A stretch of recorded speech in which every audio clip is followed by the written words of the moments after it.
Imagine a place where your every thought, every action, and even the way you walk could be monitored and judged. A country where fear is not just a feeling but a way of life. Welcome to North Korea, a land so shrouded in secrecy and control that it feels like a dystopian novel brought to life. But this isn't fiction. It's a reality lived by over 26 million people every single day. And by the end of this video, you might see the world around you a little differently. In North Korea, freedom is not an unalienable right. It's a distant dream, extinguished before it even begins to flicker. There's no internet for the common people, no social media, no app stores. Imagine needing to physically visit a government-approved store just to access apps, if they even exist for you. Does that sound like the 21st century? Or more like a chilling echo from the darkest pages of history? Religion is outlawed here, punishable by death. Thousands of Christians are imprisoned for their faith. In 2009, a woman named Ri Hyun-ok was publicly executed for distributing Bibles. Her family? Sent to political prison camps. What kind of society does this? And yet, here's a haunting irony. The Kim family has replaced God. Their faces adorn every home, school, and public place, demanding not just respect but worship. In one heartbreaking case, a woman prioritized saving her children from a burning house instead of rescuing the portraits of the Kims. The government punished her by denying medical care to her injured children. A mother's instinct to protect her young became her crime. In North Korea, loyalty to the regime isn't just expected, it's enforced with life or death stakes. Even accidentally soiling a newspaper bearing Kim Jong Un's image can land someone in a prison camp. The economic despair in North Korea is staggering. Most families can't afford basic necessities like food or medicine. Salaries, frozen since the 1990s, are barely enough to buy a few kilograms of corn each month. And yet, amidst this despair, a quiet rebellion has begun. Women, unshackled from government-assigned jobs, run underground markets called Jangmadang. These black markets are lifelines, offering food, foreign films, and glimpses of a freer world. And here's where things get interesting. Through smuggled USB drives containing South Korean dramas and Western movies, people are discovering that life outside their borders isn't the hellscape their leaders describe. They're realizing they've been lied to their entire lives. Can you imagine the shock of learning your suffering isn't normal but engineered? Still, the Songbun system keeps the population divided. This caste-like structure dictates every aspect of a person's life: where they live, what jobs they can do, even whom they can marry. The elite live in Pyongyang, a city polished to deceive outsiders, while those deemed hostile are banished to the fringes, far from resources and opportunities. Imagine being born into a class that seals your fate before you've uttered your first word. But the most sinister part? The secret police. They're everywhere. Spying, disappearing people, turning neighbors into informants. Can you picture living in a world where you can't even trust your family because anyone, even your own child, could betray you? One woman was sent to a prison camp because her daughter-in-law reported that she planned to flee the country. The punishment for disobedience extends beyond the individual. The regime practices guilt by association, imprisoning 3 generations of a family for one person's perceived crime. Entire families rot in political prison camps, horrific places where starvation, torture, and forced labor are the norm. A 7-year-old girl was beaten to death for picking up grains of food from the road. Even escape doesn't guarantee freedom. In one chilling account, Shin Dong-hyuk watched his friend die from electrocution while trying to flee a prison camp. His friend's death created an opening in the electric fence, allowing Shin to escape. How desperate must someone be to risk their life for a chance at freedom? And yet, cracks are beginning to show.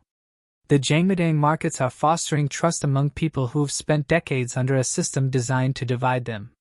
Bribes have become a way of life, eroding the regime's strict controls. People are finding courage in their shared defiance.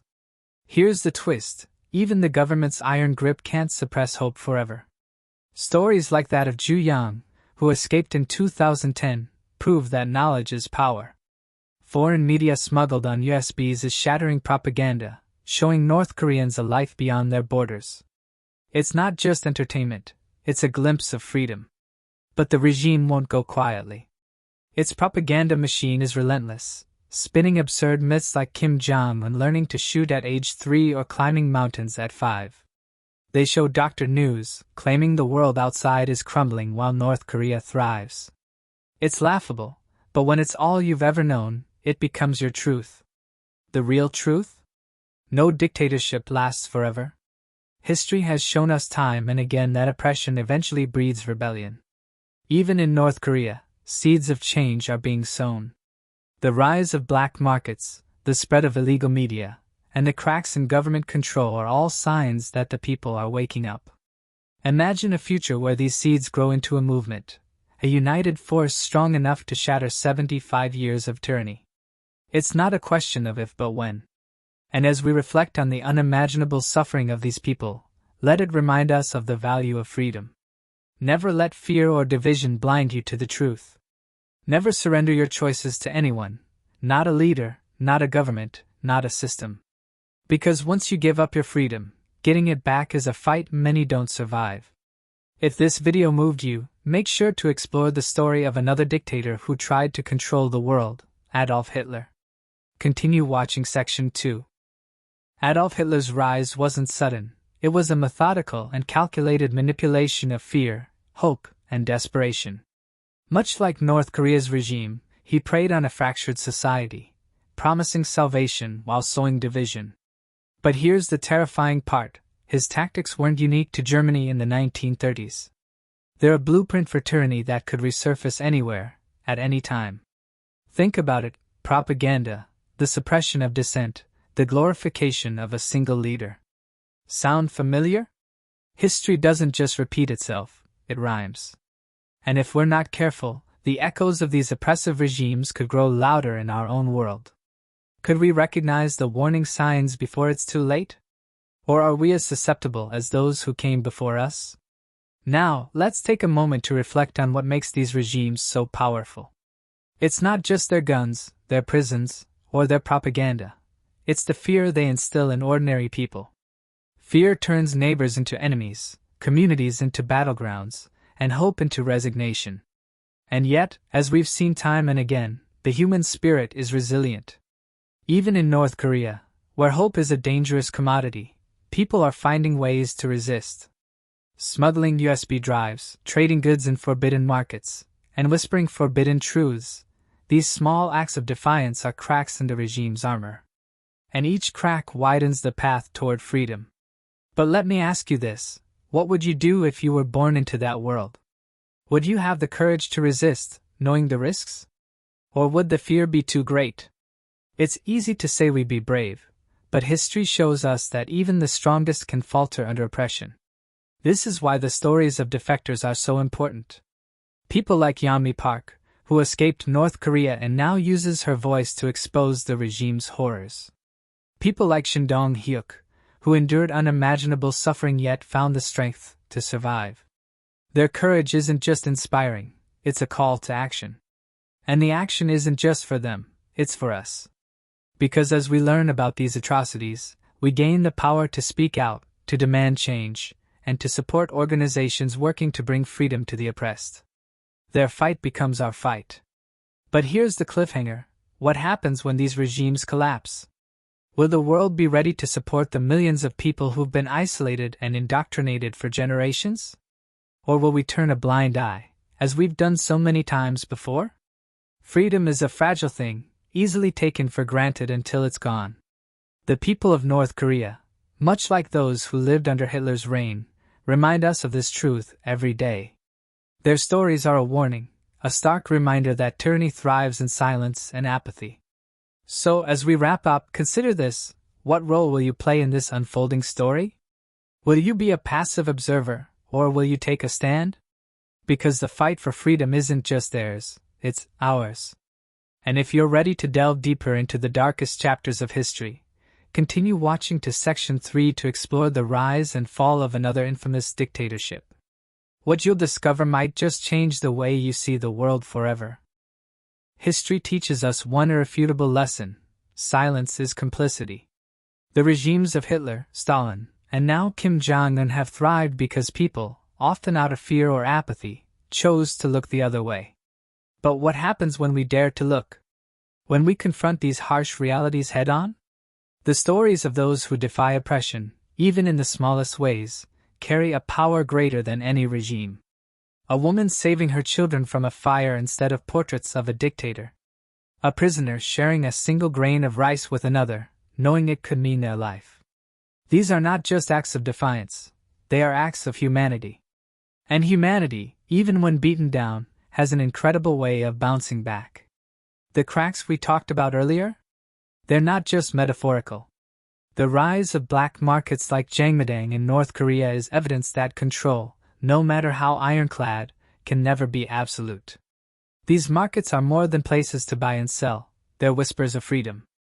A USB stick smuggled across the border might contain a foreign film, a glimpse into a life so different from their own that it plants the seed of a dangerous thought.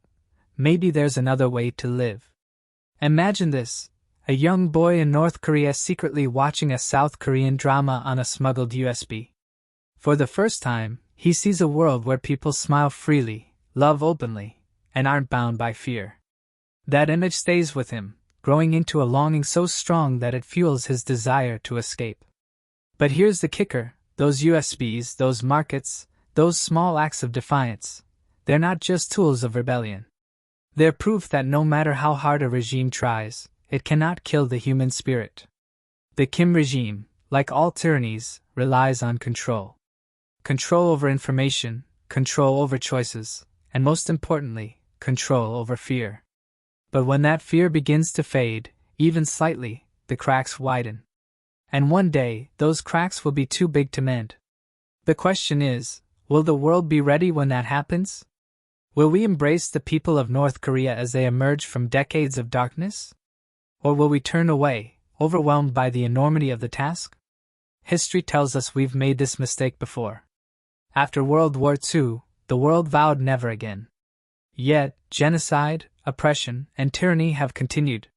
North Korea's story is a reminder that the fight for freedom is never over. It's ongoing, relentless, and requires all of us to stand vigilant. So here's your call to action: educate yourself, share these stories, and support those who are fighting for freedom. Even the smallest actions can create ripples that reach places we can't imagine. And if you think these are just stories of the past or isolated to distant lands, think again. Tyranny thrives where vigilance falters. It's not just about them, it's about all of us. Now, before you leave, I have one more story to share. It's a tale of unimaginable courage and a reminder of what's at stake when freedom is under attack. Click here to uncover it, and prepare to be inspired, and maybe even shaken to your core.